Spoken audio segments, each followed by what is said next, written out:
प्रिय सानो, आज मैले तिमीलाई धेरै सम्झेको छु। जहाँ सधैँ हामी चटपटे खान्थ्यौं, आज तिमी मेरो साथमा छैनौ।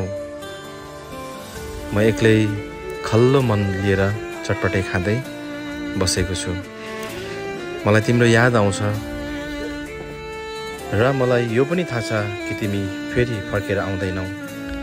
तर आज म तिमीलाई एउटा कुरा भन्न चाहन्छु।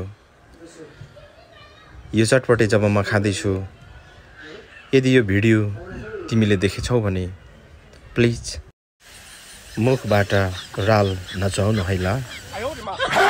किनकि मलाई थाहा छ अमिलो तिम्रो लागि एकदमै फेभरेट छ। जब तिमीले अमिलो देख्थ्यौ, तिम्रो मुख चुच्चो पारेर मसँग जहिले पनि चटपटे खाने सल्लाह लिन्थ्यौ। तर आज तिमी छैन।